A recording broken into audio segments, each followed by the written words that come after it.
Em nome do Pai, do Filho e do Espírito Santo. Amém. Ave Maria, cheia de graça, o Senhor é convosco. Bendita sois vós entre as mulheres, e bendito é o fruto do vosso ventre, Jesus. Santa Maria, Mãe de Deus, rogai por nós, pecadores, agora e na hora de nossa morte. Amém. São Felipe Neri, rogai por nós. Nossa Senhora de Fátima, rogai por nós. Em nome do Pai, do Filho e do Espírito Santo. Amém. Bom dia a todos. Nós estamos na página 121 da biografia de São Domingos, escrita pelo padre Lacordaire. Bem no final da página. Manifestou ainda a Santíssima Virgem, por outra forma, na mesma época, a ternura maternal que sentia pela ordem. Aqui segue uma descrição da Sora Cecília. Uma tarde em que Domingos ficara na igreja a fazer oração, saiu de lá à meia-noite e entrou no corredor, ao longo do qual estavam as celas onde dormiam os religiosos. Quando acabou aquilo a que viera, pôs-se de novo em oração em uma das extremidades do corredor e, olhando por acaso para outra extremidade, viu avançar 3 figuras de mulheres, das quais a que estava no meio lhe pareceu a mais formosa e a mais venerável. Uma de suas companheiras trazia um vaso magnífico e a outra um hisope, que ofereceu à sua soberana. Esta ia espargindo os religiosos e fazendo o sinal da cruz sobre eles. Quando, porém, chegou defronte da porta de um certo religioso, passou sem lhe deitar a bênção.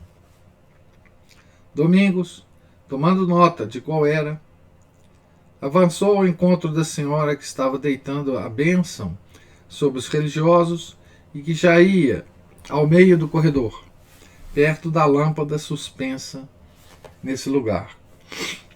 Prostrou-se aos seus pés e, se bem que já a tivesse reconhecido, suplicou-lhe que lhe dissesse quem era.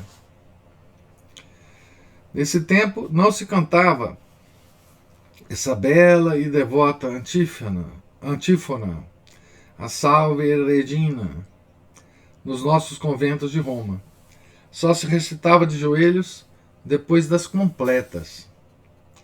A senhora que deitara a bênção respondeu, pois, ao bem-aventurado Domingos: Eu sou aquela que todas as tardes invocais, e quando dizeis Eia ergo advocata nostra, prostro-me diante de meu filho para obter a conservação desta ordem. Perguntou então o bem-aventurado Domingos quem eram as 2 jovens que a acompanhavam, ao que a bem-aventurada Virgem respondeu: Uma é Cecília e a outra Catarina. Perguntou ainda o bem-aventurado Domingos por que passara pela porta de um religioso sem lhe deitar a bênção, e ela respondeu: porque não estava em uma postura decente.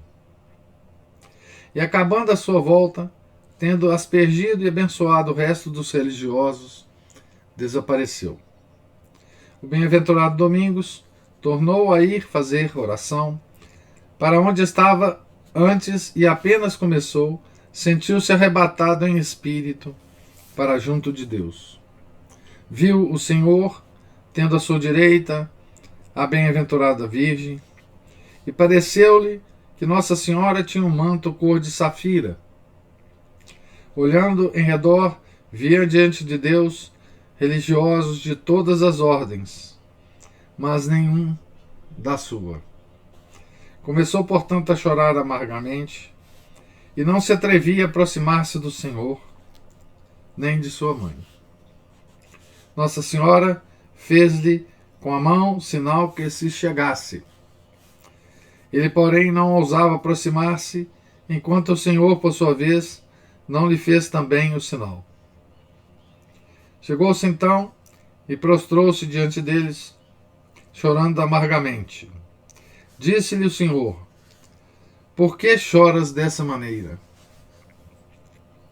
Ele respondeu: choro porque vejo aqui religiosos de todas as ordens, e não vejo nenhum da minha. E o Senhor disse-lhes: queres ver a tua ordem? E Domingos replicou, tremendo: sim, Senhor. O Senhor pôs a mão sobre o ombro da bem-aventurada Virgem e disse ao bem-aventurado Domingos: entreguei a tua ordem à minha mãe. E disse em seguida: queres decididamente ver a tua ordem? Ele respondeu: sim, Senhor. Nesse momento, a bem-aventurada Virgem abriu o manto de que parecia estar revestida, estendendo ante os olhos do bem-aventurado Domingos, de tal forma que chegava a cobrir com a sua imensidade toda a pátria celestial. Fez-lhe ver debaixo dele uma multidão dos seus religiosos.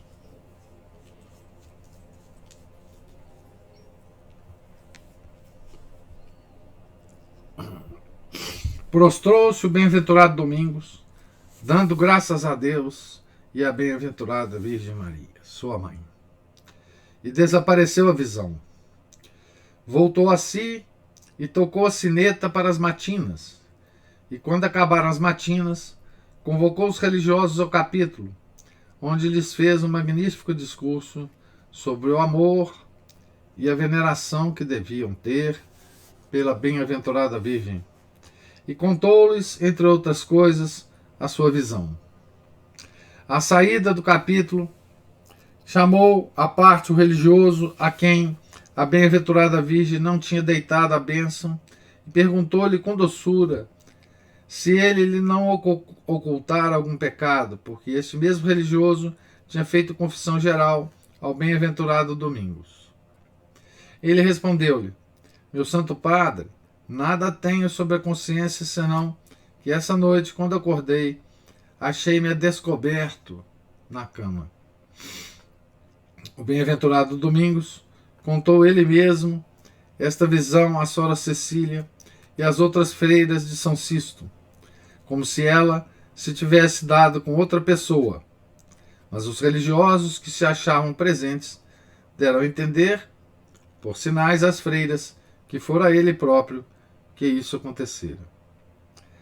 Foi nessa ocasião que o bem-aventurado Domingos ordenou que os religiosos, em toda a parte onde se deitassem, ficassem sempre com um cinto e calçados. Então, essa é uma descrição muito detalhada, né, de um arrebatamento, de uma visão primeiro, né, de Nossa Senhora, e depois de um arrebatamento de São Domingos. E mais uma vez, né, a gente comentava isso até, se não me engano, ontem. Mais uma vez a proteção, né,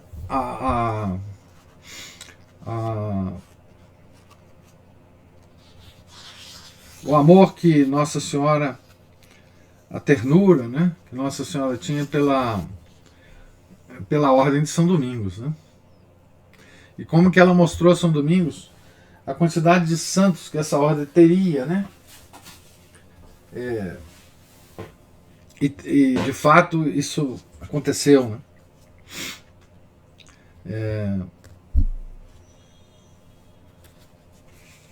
Quantidade de intercessores, né, que essa ordem nos deu lá no céu, né? No segundo domingo da Quaresma, que se seguiu a transferência das religiosas para São Sisto, Domingos fez-lhe uma prédica solene na igreja, em presença de uma grande concorrência de povo, e expulsou o demônio do corpo de uma mulher que perturbava a assembleia com seus gritos. Outra vez, apresentando-se na roda do convento sem ser esperado, perguntou à rodeira como estavam as irmãs Teodora, Tédrana e Ninfa. E recebendo por resposta que estavam com febre, disse à rodeira: Ide dizer-lhes, da minha parte, que lhes ordeno que deixem de ter febre. Foi feito, a rodeira foi ter com elas e apenas lhes intimou a ordem do santo, acharam-se curadas. Tinha por hábito constante o venerável religioso empregar o dia todo a ganhar almas, que por meio de assíduas pregações, quer confessando, ou por qualquer outras obras de caridade. De tarde vinha ao convento das irmãs e fazia-lhes, na presença dos religiosos, um discurso ou uma conferência sobre os deveres da ordem, porque elas nunca tiveram outro mestre para as instruir. Ora, um dia tardou mais do que o costume, e julgando as irmãs que ele já não vinha, concluíram as suas rezas e voltaram para as suas celas. Eis, porém, que de repente os religiosos tocam a sineta e davam sinal às irmãs de quando o bem-aventurado Domingos as vinha ver. Foram com toda a pressa para a igreja e, abrindo a grade, já o encontraram sentado com os religiosos, esperando por elas. O bem-aventurado Domingos disse-lhes: Minhas filhas, venho da pesca e o Senhor enviou-me um grande peixe. Dizia isso de Frei Gaudion, que recebera na ordem, e que era filho único de um certo Alexandre, nobre cidadão romano e homem de uma grande distinção. Fez-lhe, em seguida, uma longa conferência que as encheu de imensa consolação. Depois disse-lhes, aqui também a narração é da Sora Cecília, né? Seria bom, minhas filhas, que bebêssemos alguma coisa. E chamando o Frei Rogério, o guarda do celeiro, ordenou-lhe que trouxesse vinho e um copo. Tendo-os o irmão trazido, disse-lhe o bem-aventurado Domingos que enchesse o copo até acima. Em seguida abençoou e bebeu ele primeiro e depois todos os religiosos presentes. Ora, eles eram em número de 25, tanto clérigos como leigos, e beberam quanto quiseram, mas o copo ficou sempre cheio. Depois de todos beberem, disse o bem-aventurado Domingos: Quero que todas as minhas filhas bebam também.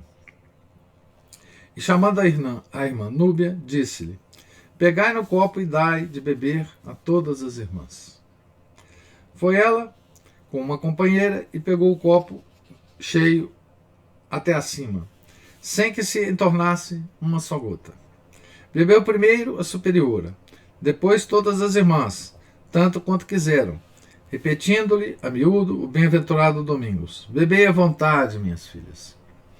Elas eram, então, 104, e todas beberam quanto quiseram, e, contudo, o copo continuou a ficar cheio, como se acabassem de lhe deitar o vinho, e quando o tornavam a levar, estava cheio até a borda. Feito isso, disse o bem-aventurado Domingos: Quero o Senhor que eu vá a Santa Sabina. Mas Frei Tancredo, superior dos religiosos, e Frei Otto, superior das irmãs, assim como todos os religiosos de superiora e todas as irmãs, se esforçaram por dissuadi-lo disso, dizendo-lhe: Santo Padre, vai adiantada a hora, é quase meia-noite, não é conveniente que saias daqui. Ele, porém, recusou-se a ceder aos seus rogos, dizendo: O Senhor quer absolutamente que eu vá, e ele enviará conosco o seu anjo. Escolheu, pois, para companheiros Frei Tancredo, superior dos religiosos, e Frei Otto, superior das irmãs, e pôs-se a caminho. Chegados à porta da igreja, por onde haviam de sair, eis que, conforme a promessa do bem-aventurado Domingos, um mancebo de grande formosura se apresentou a eles, tendo na mão um cajado e pronto a caminhar. Então o bem-aventurado Domingos fez passar adiante de si os seus companheiros. O mancebo ia na frente e ele atrás. E assim chegaram à porta da igreja de Santa Sabina, que acharam fechada. Quando o mancebo, que vinha com eles, empurrou um dos lados da porta, que se abriu imediatamente, entrou ele primeiro, em seguida os religiosos, e depois de todos o bem-aventurado Domingos. Saindo logo o mancebo, a porta tornou-se a fechar.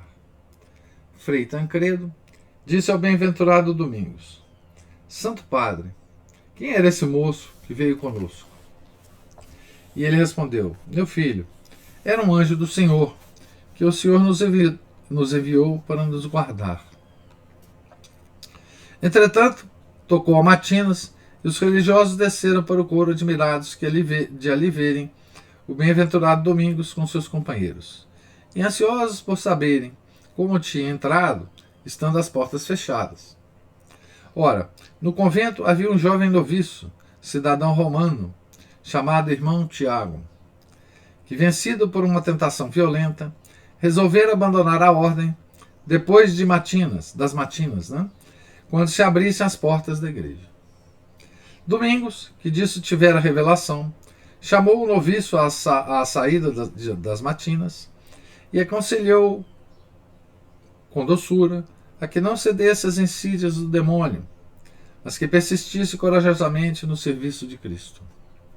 O mancebo, insensível aos seus conselhos e rogos, levantou-se, despiu o hábito e disse-lhe que estava completamente resolvido a ir-se embora. O misericordiosíssimo superior, movido de compaixão, disse-lhe: Meu filho, esperai um momento, e depois fareis o que quiserdes. E pôs-se a rezar, prostrado por terra. Então se viram quais os méritos do bem-aventurado Domingos perante Deus, e quão fácil lhe era obter dele tudo o que desejava. Efetivamente, ainda ele não tinha acabado a sua oração, quando o mancebo se lança, lavado em lágrimas, a seus pés, suplicando-lhe que lhe torne a dar o hábito, que despira com a violência da tentação, e prometendo-lhe que nunca mais deixaria a ordem.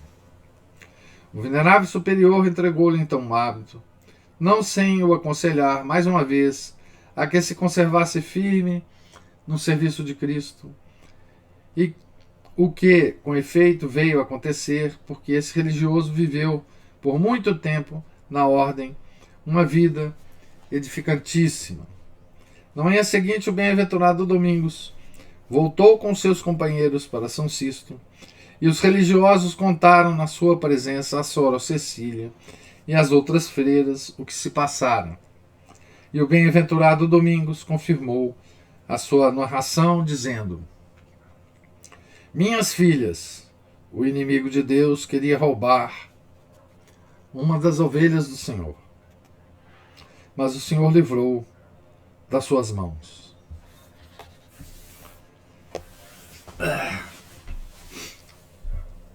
Que coisa impressionante, né? Essa narração desses milagres. Embora eu sempre ache que o milagre mais difícil é esse último que ele fez aqui. Não é? A impressão que eu sempre tenho é que mover a vontade de um ser humano é muito mais difícil do que curar, do que ressuscitar, do que, enfim, fazer qualquer coisa. Você moveu o coração, né? Que é o que ele fez com esse mancebo aqui, com esse rapaz, né? Que estava decidido a deixar a ordem. Então,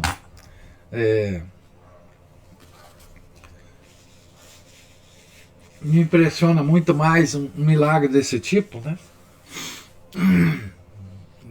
Do que os outros milagres. Ele moveu uma decisão de um ser humano, né? O ser humano tem livre-arbítrio, né? É uma das coisas mais extraordinárias com as quais nós fomos criados, né? E Domingos, São Domingos conseguiu de Deus, né? Essa proeza, né? Esse grande milagre, né? Que foi mudar a decisão de uma pessoa.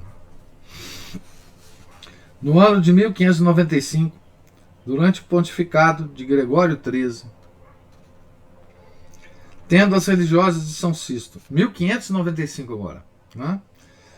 Tendo as religiosas de São Sisto de deixar o seu retiro por causa da atmosfera doentia da Campina romana, vieram estabelecer-se junto ao Quirinal, no novo mosteiro de São Domingos e São Sisto, trazendo consigo nessa emigração a imagem da Virgem Santíssima, aquela que só ficava naquela igreja, né? Depois foi para São Sisto. São Sisto, desmantelado e abandonado, o mosteiro, ficou só, protegido pelas suas recordações. Nada ali atrai alguém. Nem os mármores preciosos, nem os bronzes cinzelados, nem as colunas arrancadas à antiguidade profana pelo cristianismo, nem os quadros pintados sob gessos imortais. Nada, enfim, do que encanta os olhos. Quando o estrangeiro, voltando do túmulo de Cecília Metelia e do bosque da ninfa Egéria, entra em Roma pela Via Ápia, avista à sua direita uma espécie de casebre grande e triste, dominado por um desses campanários pontiagudos, tão raros na perspectiva romana. Passa por ele, porém, sem mesmo perguntar seu nome. Que lhe importa São Sisto, o velho? Aqueles mesmos que procuram, com amor, vestígios dos santos, não conhecem o tesouro oculto dentro desses muros, e a que o tempo conservou a sua humildade. Passam, pois, sem que coisa alguma os advirta, pelo local onde viveu um dos maiores homens do cristianismo e onde operou tantos milagres. Subsistem ainda o pátio exterior, a igreja, as construções do mosteiro, a cerca e até a Revolução Francesa. Os mestres gerais da ordem conservaram ali aposentos. O Papa Bento XIII, no século XVIII, tinha por costume ir ali passar alguns dias da primavera e outono e restaurara a igreja que estava a cair em ruínas. Agora o corpo do mosteiro está ocupado por uma fábrica do Estado, à exceção daquela célebre sala do capítulo onde Domingos ressuscitou 3 mortos. Levantou-se um altar no próprio sítio, onde ele ofereceu o santo sacrifício pelo jovem Napoleão. A igreja é hoje uma das estações do clero romano, que na quarta-feira da 3ª semana da Quaresma vem ali celebrar o ofício solene do dia. Santa Sabina teve melhor sorte. É verdade que desde o ano de 1273, durante o pontificado de Gregório X, deixou de ser a residência do mestre-geral, que a transferiu para o convento de Santa Maria sopra Minerva, no centro de Roma. O Aventino tornou-se assim tão solitário como a Via Ápia, e os próprios pássaros, seus primeiros hóspedes, já não o povoam.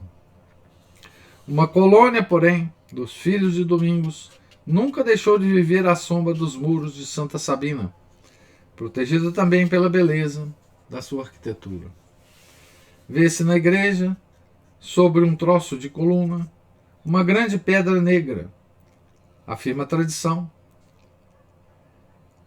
Uma grande pedra negra que, afirma a tradição, foi arremessada pelo demônio contra Domingos, para interromper as suas meditações da noite. Possui também o convento a estreita cela, onde às vezes se recolhia, a sala onde deu o hábito a São Jacinto e ao bem-aventurado Ceslau, e num canto do jardim, uma laranjeira, plantada por ele, estende seus pomos de ouro à piedosa mão do cidadão e do viajante. Essa descrição final, né, dele sobre o estado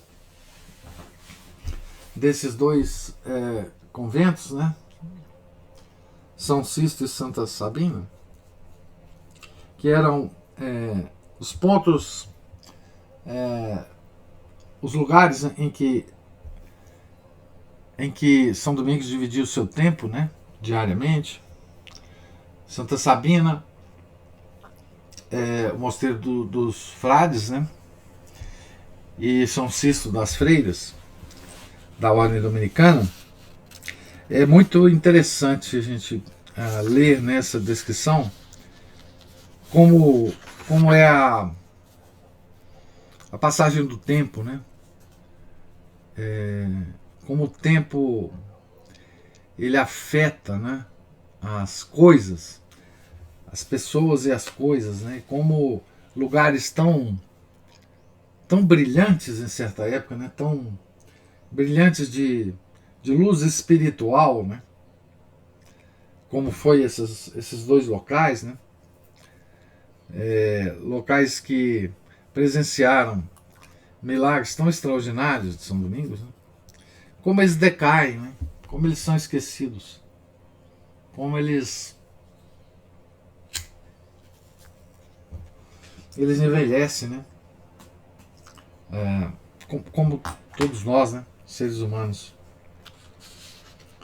Mas, enfim, belíssimo, né? Essa descrição do Padre Lacordaire.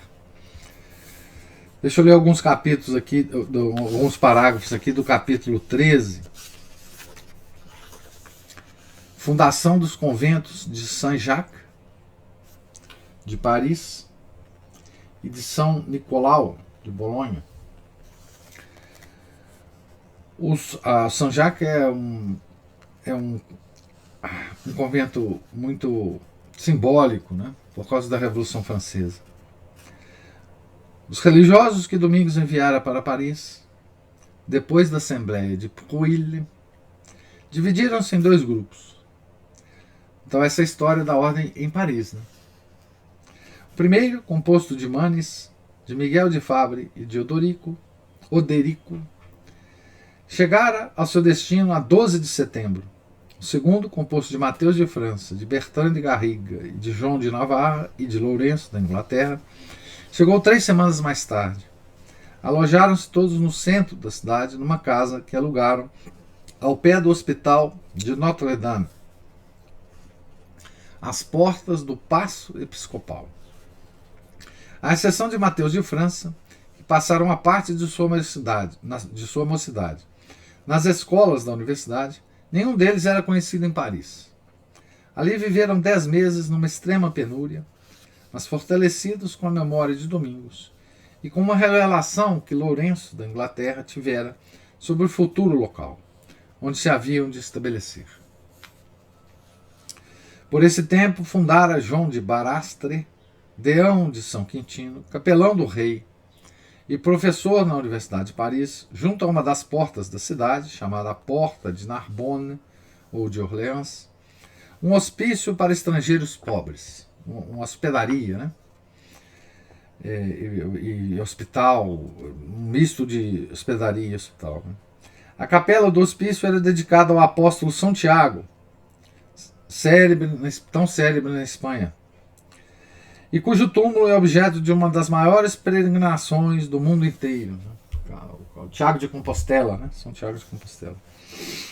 Fosse porque os frades espanhóis ali aparecessem por devoção, ou fosse por qualquer outro motivo, o certo é que João de Barastre veio a saber que havia em Paris uns novos religiosos que pregavam o evangelho à maneira dos apóstolos. Conhecendo-os, admirou-os, afeiçoou-se-lhes e reconheceu certamente a importância de sua instituição, porque a 6 de agosto de 1218 deu-lhes a posse dessa casa de São Tiago. São Jacques, né? Que ele preparara para Jesus Cristo na pessoa dos estrangeiros. Jesus Cristo, reconhecido, enviou-lhes hóspedes mais ilustres do que aqueles com quem contava, tornando-se o modesto asilo da Porta de Orleans uma habitação de apóstolos, uma escola de sábios e a sepultura dos reis. A 3 de maio de 1221, João de Barastre confirmou por um ato autêntico a doação que fizera aos religiosos, e a Universidade de Paris, a rogos de Honório III, abandonou os direitos que tinha sobre esse estabelecimento, estipulando, todavia, que aos seus doutores, quando morressem, lhes seriam feitos os mesmos sufrágios espirituais, a título de confraria, como aos membros da ordem. Olha que coisa incrível, né? Olha que negociação, né? De um prédio. Do Papa com a Universidade de Paris, né? Então, o Papa queria então que a Universidade de Paris doasse um prédio, né? Para a ordem dominicana. Um dos prédios dela. Pediu à universidade. E a universidade respondeu dizendo: não, nós podemos doar. Mas em troca, né? O que eles pediram, né? Sufrágios espirituais para os seus doutores, os doutores da Universidade de Paris, quando esses morressem. A título de confraria. Os mesmos sufrágios, né, que eram conferidos ou oferecidos aos membros da ordem americana. Né? Veja que o laço, né, o estreito laço entre a Universidade de Paris e a Ordem dos Dominicanos. Né? Depois, algum tempo depois, né, até disso, né, haverá um doutor, né, na Universidade de Paris, da Ordem Dominicana, né? Um doutor que dava conferências abertas. Olha que coisa incrível esse século, né? Nós estamos no século XIII. Santo Tomás de Aquino, ele dava aulas na Universidade de Paris que só grandes doutores davam, né? Os maiores doutores davam. Não era qualquer um que dava esse tipo de aula, né? Era uma aula em que ele ia para uma sala que normalmente ficava cheia, lotada, né? Em que os ouvintes podiam fazer perguntas a ele sobre qualquer assunto. Olha que coisa incrível, né? Vê se um doutor hoje se submete a uma coisa dessa, um doutor de uma universidade, né? Frente a uma audiência que pode fazer para ele perguntas sobre qualquer assunto. Ele respondia pacientemente, né? Poucos anos depois, poucas décadas depois, um italiano, frade da ordem, o Frei Tomás, né, estava pontificando então na Universidade de Paris, né? Eu vou terminar aqui com essa doação. Amanhã a gente pega essa parte aqui e desenvolve. Eu estou na página 128, né? Logo no topo da página.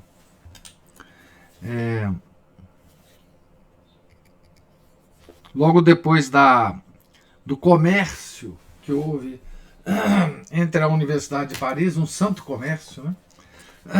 Entre a Universidade de Paris e Honório III, Papa, né? Para doação do prédio, né?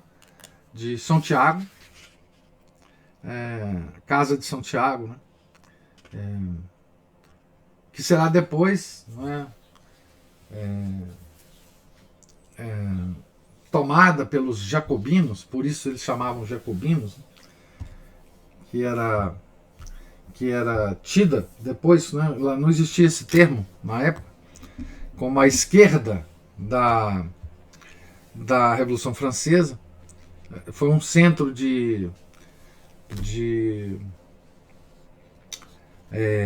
me fugiu a palavra aqui, mas um centro da Revolução Francesa, né? Um centro de agitação, um centro de complô, né? Da Revolução Francesa. Ali se fermentou, se preparou os atos finais, né, do ano de 1789. Então é interessante ver como é que ela foi usada pela Ordem de São Domingos, né, antes desse terrível acontecimento. Então, lemos hoje, acabamos de ler, né, a sequência de milagres de São Domingos, né? E agora eu pergunto se tem alguém com alguma observação, pergunta para fazer sobre essa leitura.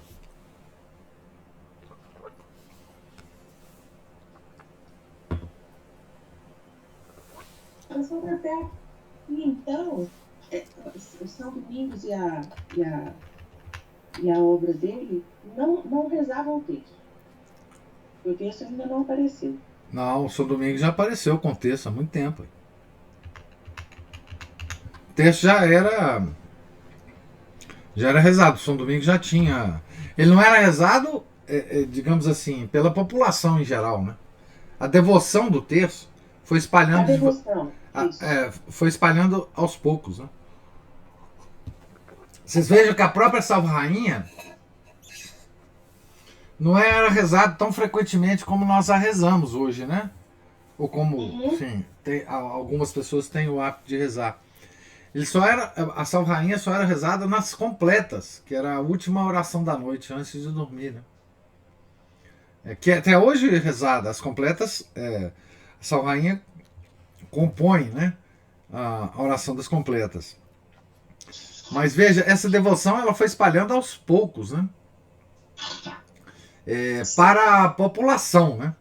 Então, por exemplo, eu imagino, né, todos os fiéis que tinham contato com os frades pregadores devem ter adquirido o hábito de rezar o texto, vendo os frades rezarem. A mesma coisa São Rainha, né? Então, essa dispersão dessa devoção foi devagar, né? Porque não tinha ainda as, as confrarias do Rosário, isso apareceu depois, né? As grandes confrarias do Rosário apareceu depois, né? E veja, aqui tem uma descrição muito interessante, que foi a primeira vez que eu li, que é o seguinte: o Rosário, a devoção do Rosário, ela praticamente desapareceu na igreja no século XIV, XV, por causa dos vários eventos, né? A peste, o grande cisma do Ocidente, tudo. E ela foi só se recuperar no século XV, XVI. E aí sim com força, né? Mas sim, o São Domingos já tinha o Rosário na mão. Essa descrição também de Nossa Senhora a ele, dizendo: eu sou aquela que todas as tardes invocais, e quando dizeis, ei a égua invocada a nós, prostro-me diante do meu filho. Eu fiquei impressionada aqui, fiquei estatelada. Pois é, é porque a gente não sabe, né? Graças a Deus que a gente não sabe, porque isso daria motivo para a gente ficar tão orgulhoso, né? Então, graças a Deus, a gente não sabe. O efeito que uma Ave Maria ou uma Salvedina tem no céu, né? Isso tudo nos é ocultado porque não seria suportável por nós sabermos esses efeitos, né?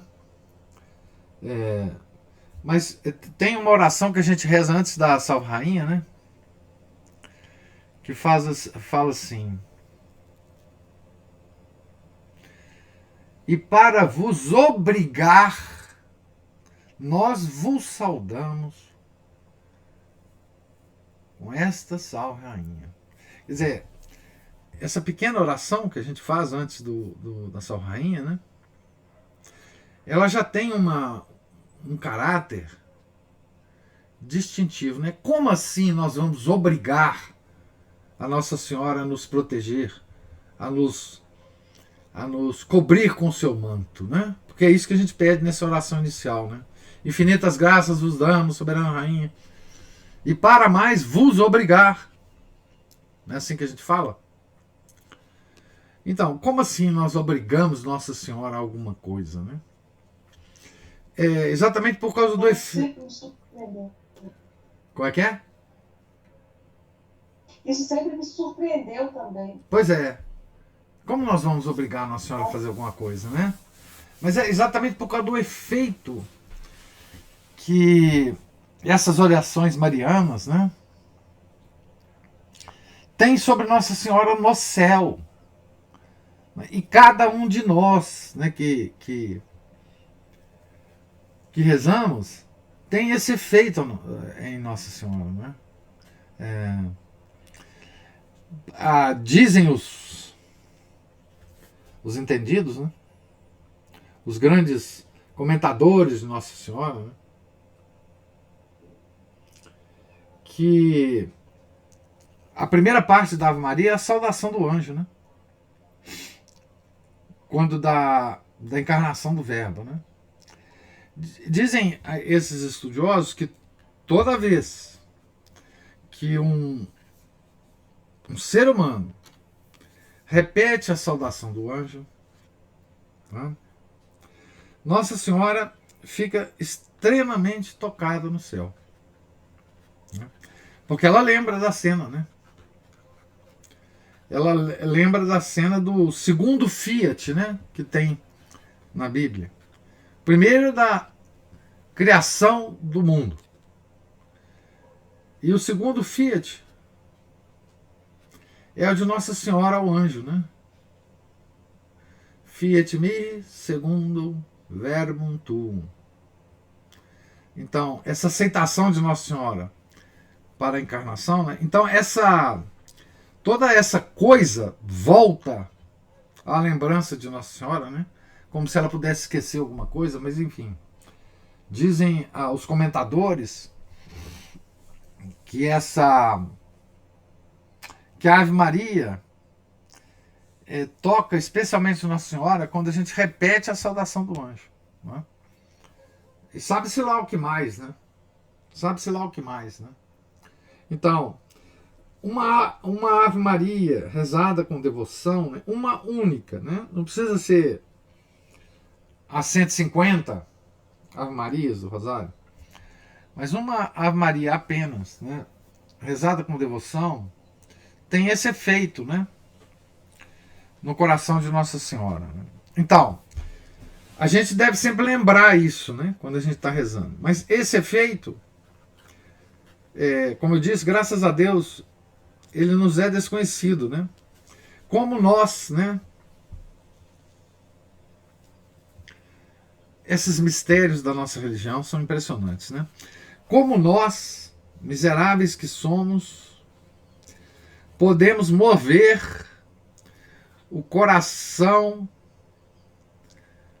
imaculado de Maria e o sagrado coração de Nosso Senhor. Ninguém sabe, né? Ninguém sabe. Quando dizemos mover o coração, né? Como a gente sabe, é mover a vontade deles. É mover a vontade deles, né? Então, mover a vontade de Nosso Senhor, mover a vontade de Nossa Senhora. Como que a gente faz isso? Não sabemos, né? Não sabemos as operações disso, porque são operações da graça, né? E não da natureza, né? É puro mistério, né?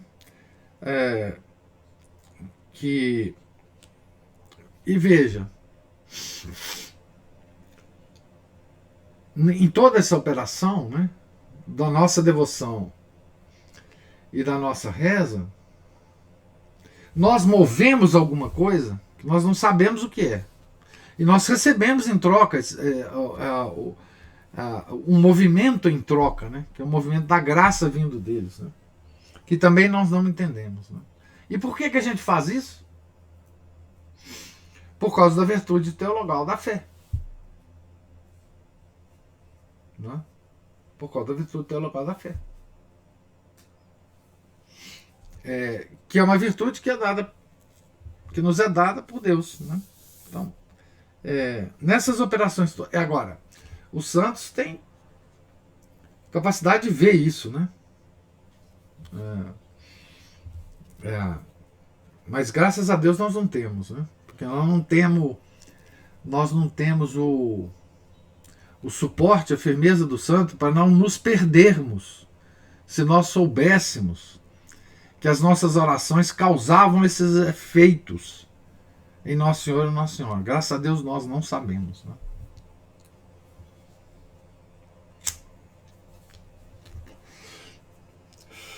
Você já revelou o segredo, né? Que é segredo? Esse aí, ué. Eu revelei só. Eu não revelei segredo nenhum, né? Eu só expliquei o que os mestres da espiritualidade falam, né? Mas São Domingos poderia muito bem explicar isso para as freiras de São Sisto e para os freis de Santa Sabina. Ele sabia, mas a explicação dele era para os frades e para as freiras, né?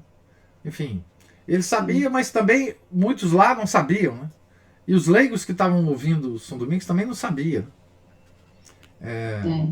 Então, eles sabiam diante de quem eles estavam, né? Porque o cara ressuscitava as pessoas, curava as doenças, dava ordem para uma febre baixar.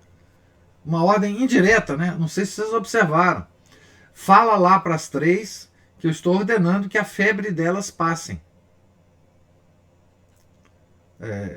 E quem deu essa ordem. Você vê, eu fiquei imaginando a cena. Pois é, quem deu, foi uma freira que foi lá na enfermaria, né? Onde elas estavam. Falou: ó, São Domingos falou para sua febre passar. Né? Então, veja então, diante de quem elas e eles estavam, eles sabiam, né? Mas o que ele falava tinha uma autoridade que era a autoridade dos milagres que ele fazia, né? E da santidade que ele demonstrava, né? E das orações que eles viam ele fazer, né? Das êxtases que eles viam ele ter, das levitações, enfim, né? Essa é a autoridade que ele tinha. Mas eles mesmos não sabiam, né? Eles estavam diante de um portento, né? E recebia deles a doutrina, né?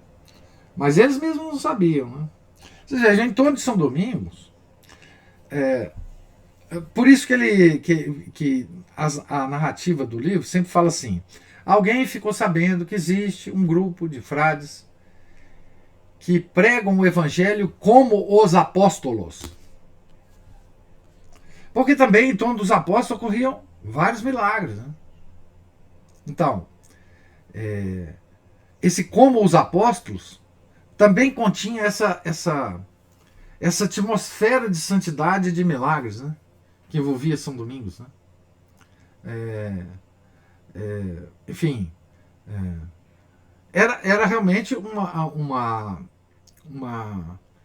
figuração de um apóstolo, né? De São Paulo, São Pedro, pregando, né? Os outros todos, né? Que ocorriam milagres, né? Enfim, então, mas tudo que ele explicava era envolvido de mistério, o mistério da nossa fé, né? De coisas que a gente não consegue entender, né?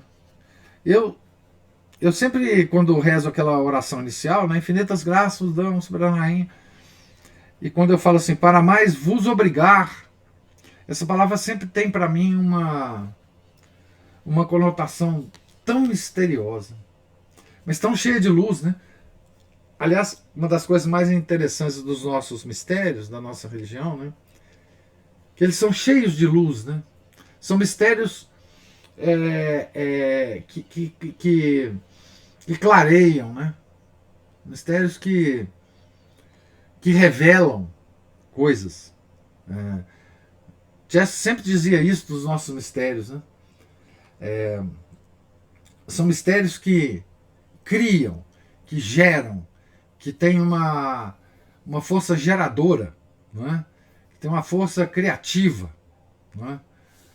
Para nós ainda mistérios, mas se a gente adere a eles através da fé, eles geram coisas, né? Eles são fecundos, né? Então, eu sempre falo para mais vos obrigar,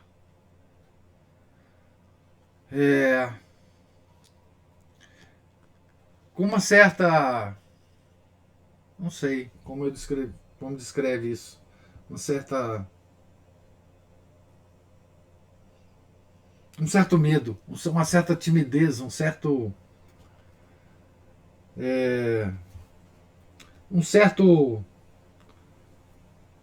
eu fico deslumbrado. Constrangimento? Não chega a ser desconstrangimento, mas é um deslumbre misturado com uma certa cautela, uma certa Aquela hora assim, como que pode? com uma certa interrogação, né? Uma certa interrogação. A gente, querendo ou não, é uma fração de segundo que a gente para nessa palavrinha. É uma coisa assim. Eu, como não entendia, eu falava no sentido de agradecimento. Não, mas é obrigar mesmo. Não é obrigado, não. É obrigar. Para mais vos obrigar. Né? Pois é, mas isso não fazia sentido para mim. Como obrigar Nossa Senhora? Então, mas também. eu não entendia, não. Mas eu também não entendo, não. Mas assim, é assim, né? Dizem que é assim. Nossa Senhora fica feliz no céu, né? Fica agradecida mesmo. Fica dizendo obrigado, né? Fato é, não sabemos lidar com isso. Não. Você sabe que tem uma passagem muito interessante do professor Orlando Fedeli. Uma vez ele comentou aqui em Belo Horizonte mesmo, que alguém tinha perguntado para ele o que ele faria se Nossa Senhora tivesse aparecido para ele. Eu acho que eu já contei esse caso para vocês. E ele dizia assim: Já. se Nossa Senhora aparecesse para mim, eu sairia correndo. Eu saio correndo. Ele falou: olha, se fosse mesmo Nossa Senhora, eu sairia correndo. Por quê? Porque eu não suportaria o peso de ter visto Nossa Senhora e não me orgulhar disso. Então, seria minha perdição. Porque como que é que Nossa Senhora vai aparecer para mim? Né? Um miserável pecador. Agora, se fosse o demônio, eu também sairia correndo. Então, nas duas hipóteses, vendo Nossa Senhora, ou uma figura que parece Nossa Senhora, eu sairia correndo do mesmo jeito. Né? Então, assim, é mais ou menos isso, né? Quer dizer, imagina se cada vez que nós rezássemos uma Ave Maria com devoção, uma Salve Rainha, nós víssemos lá no céu Nossa Senhora nos agradecendo. Nós não suportaríamos esse peso. Nós não suportaríamos esse peso. Não é? Porque a gente comanda com as nossas orações forças extraordinárias, muito mais fortes que as forças da natureza. Né? Vocês lembram? Eu não sei se vocês lembram, nós fizemos aqui a leitura na quaresma do ano passado, 2020, né, do livro A Alma de Todo Apostolado. E lá tem uma frase que eu não vou saber reproduzir aqui direitinho, mas é o seguinte: que a oração, ela, enquanto a gente vive, né, no mundo, a gente está vivendo, claro, em meio a ações de Deus, usando as causas segundas, os homens, os acontecimentos e as circunstâncias da nossa vida, né?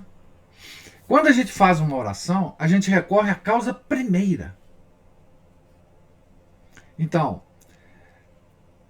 recorrer à causa primeira significa o seguinte: a gente recorre a todas as causas segundas que podem nos ajudar, que vão ser movidas pela causa primeira. Então, aí está a força de uma oração. Né? E daí, que causas segundas essa causa primeira vai mover para nos brindar com algo que a nossa oração esteja pedindo, a gente não sabe. Né? Mas o fato é que na oração nós não recorremos a causas segundas, nós recorremos à causa primeira e deixamos na mão da causa primeira os recursos por meio das causas segundas, se ele decidir assim nos ajudar. Né? Então é uma coisa muito forte. Né? Uma oração é uma coisa muito forte. É a maior força que existe, porque é a força da graça. Né? Não é uma força natural, não é uma força quântica, da mecânica quântica, do universo, não sei das quantas, não é um Big Bang, não é nada disso. É uma coisa muito muito mais forte do que isso, né? Então, daí a gente pode imaginar, né? E note,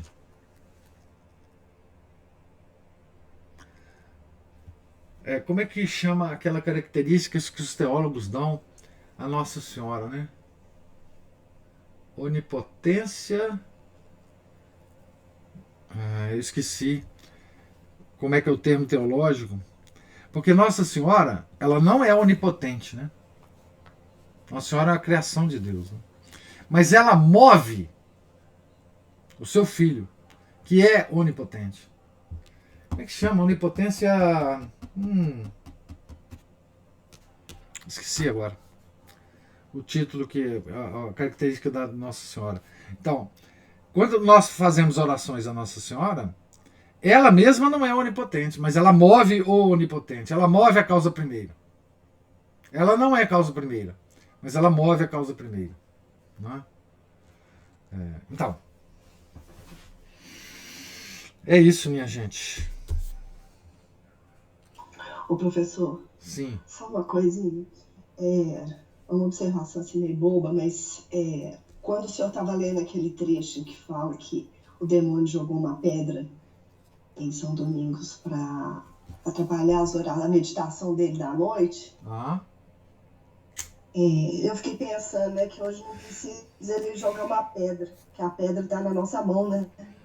Celular. É só publicar um vídeo. É só publicar um videozinho. Como que o senhor comentando aí que o senhor achou esse milagre de mover, né, de convencer uma pessoa, o mais fantástico, né? O mais difícil de todos. Eu acho. E aí a gente pensar que não é só a gente, que a gente tem essa mania, né, de pensar sempre no outro, mas convencer a nós próprios. Não, isso Que luta que é, né? Que é mudar um hábito.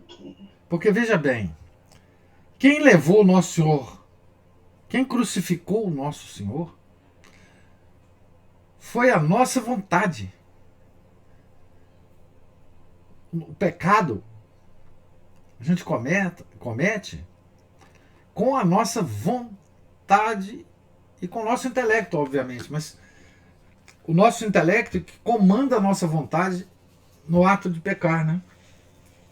Então, eu gosto sempre de pensar assim: Jesus foi crucificado por minha vontade. Então, mover a vontade de um ser humano, para mim, é o milagre mais extraordinário que se pode fazer. Não há outro. A gente sabe disso aí, com quantas a nossa própria vontade, que que o nosso intelecto não comanda, a vontade das outras pessoas, né? Por isso que a conversão, que é um movimento da vontade, né? Quer dizer, você muda o caminho, né? Converter-se é mudar de caminho, né? Mas você só muda de caminho se você quiser. Ninguém comanda a sua vontade, né? Então, cada conversão que existe é um desses milagres extraordinários, né? Que são realizados pela graça de Nossa Senhora, né? Então, para mim sempre foi por isso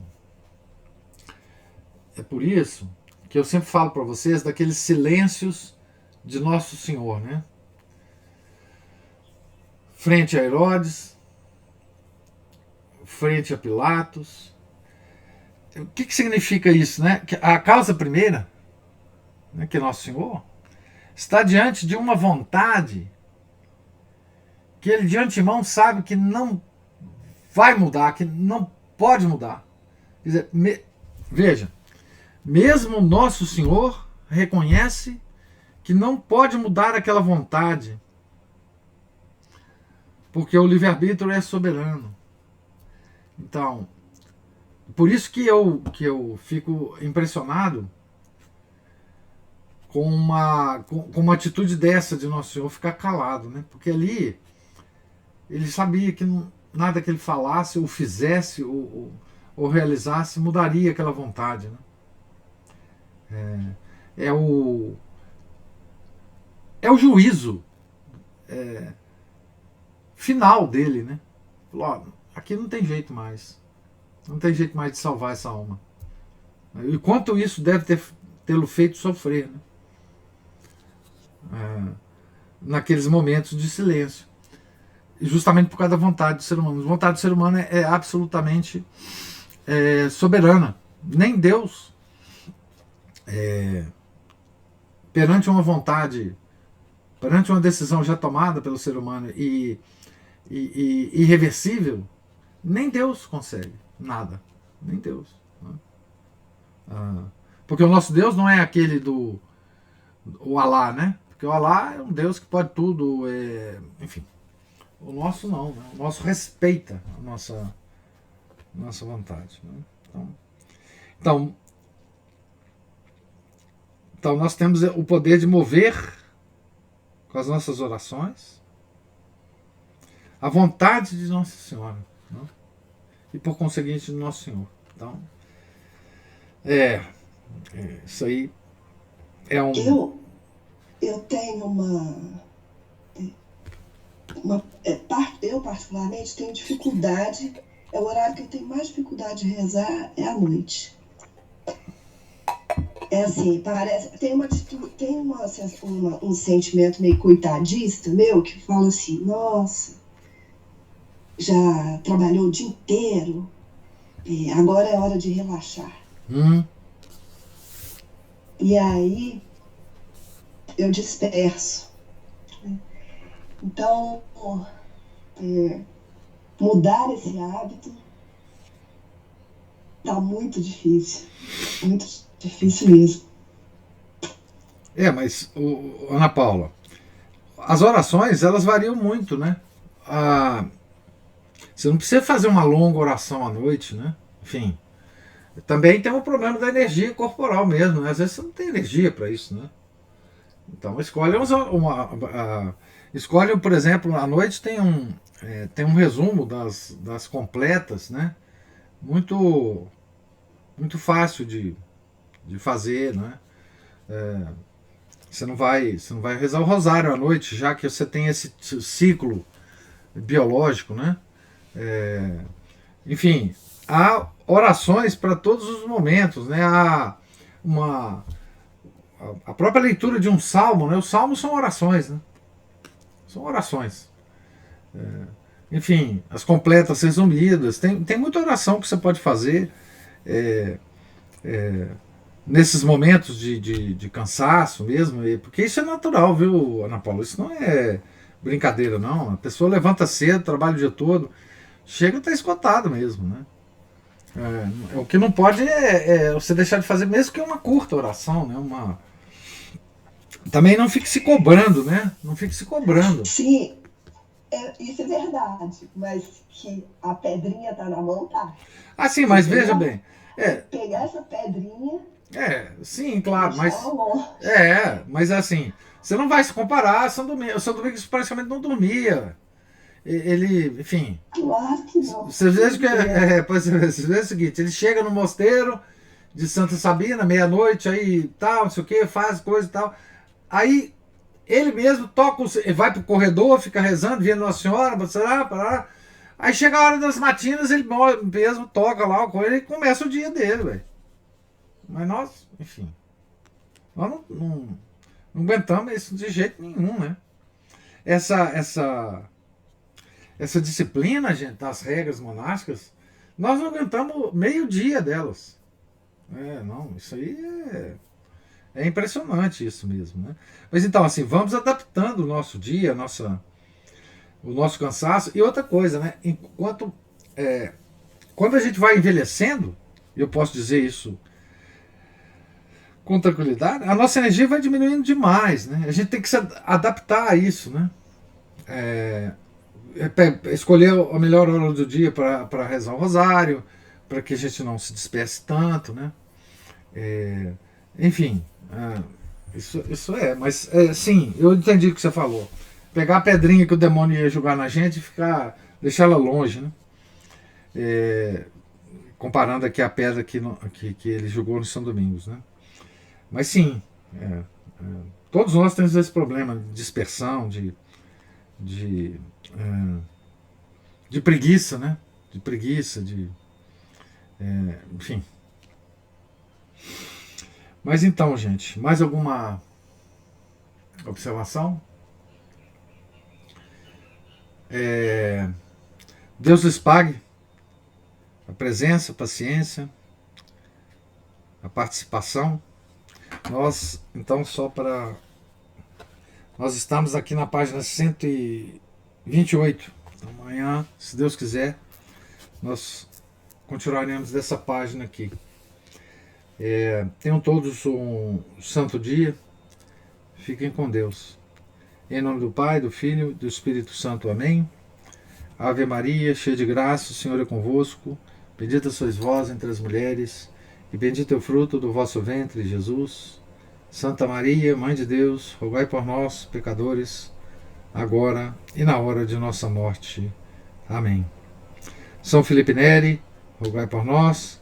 São Domingos de Gusmão, rogai por nós. Nossa Senhora de Fátima, rogai por nós. Em nome do Pai, do Filho e do Espírito Santo. Amém.